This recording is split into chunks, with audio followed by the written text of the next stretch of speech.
Bridgerton. Who is addicted to Bridgerton? I totally am. It is my one guilty pleasure. If you know me at all, you know I never watch TV. Like, never. Seriously, never. Ask Jerry. But when Bridgerton, the second season came out, I was into it.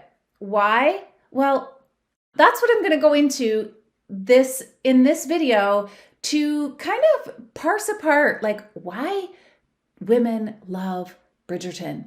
All right, so let's dive in.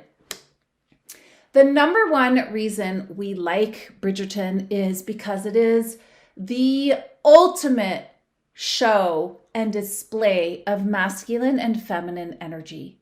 You know, it is depicted in Victorian times where women were had certain roles, men had certain roles, and you know, it is high society, so you see their, beauty routines, you see their detail to how they looked, and all they had to do as women were to make sure that they got married well.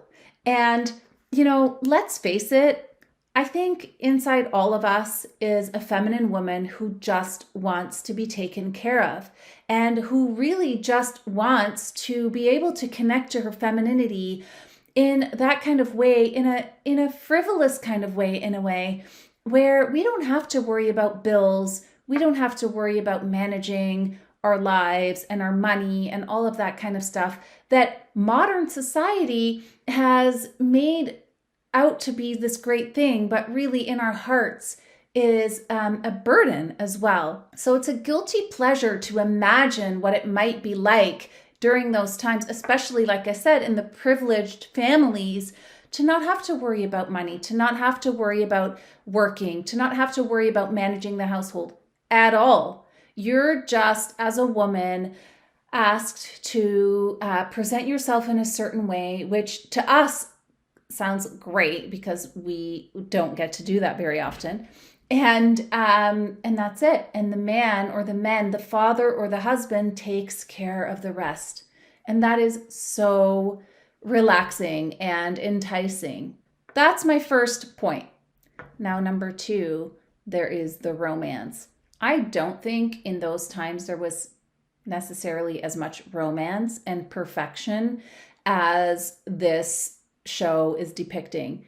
The romance and the drama is so perfect and it's so predictable, and the guy's going to get the girl and the girl's going to get the guy, and season one we knew Daphne was going to get her love, but it was always in a roundabout way, and it was always a little difficult until we knew the last episode of the season was going to come and she was going to get him.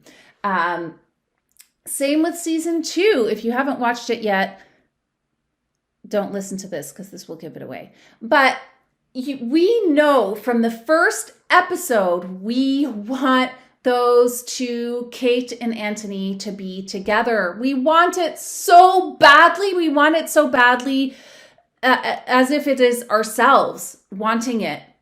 Why? Well, they're such a perfect match. And we, as women, we identify as her, don't we? Strong, powerful. We either want to be as beautiful as her, or we see ourselves as beautiful as her. Hopefully you do. And we certainly can understand the dilemma between her duties and her wishes of her heart.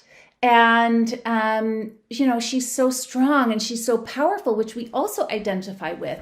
So we fully identify with Kate for all of the gamut of emotions that she's going through, plus this longing after waiting for so long and putting her sister first, this longing for a love of her own.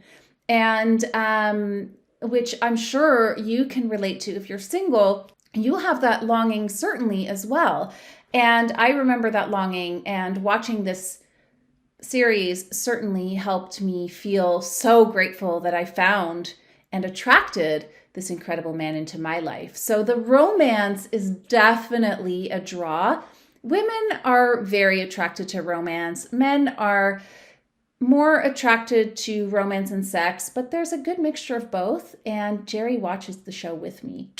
So we're having a really nice time doing that. Or we had. It's over. We kind of binged watched it. Number 3. So before I say the third thing that makes us women love Bridgerton, I want you to subscribe to my channel because I talk about dating and relationships on every video, and you don't want to miss out because I release 2 videos a week. So there's always new material coming out. All right. The third reason we women love Bridgerton is the desire in it. The depiction of desire. You know, there's desire for money, there's desire for love, there's desire for intimacy, there's desire for sex, there's longing for forbidden love, all driven by desire. And actually, the number one fuel for the feminine heart is desire. And so that longing that this show kind of instills in us and burns in us is touching something that is innate for us. You know, the reason women are the ones doing the self-development and moving relationships forward and growing and longing for more and better is because the feminine innately has desire as a driving force. So I think that the show has a perfect amount of desire, making us like stay at the edges of our seats, wanting more and hoping for the very outcome that we've already predicted. But who cares? It's delicious and delectable, just like a piece of chocolate or the most decadent dessert you can ever think of. That's what I think of the show. So more to come. And I want to be that queen with the head thing. Oh my God, I want to be her so badly. All right, I'll talk to you later. See you in the next video. Bye for now.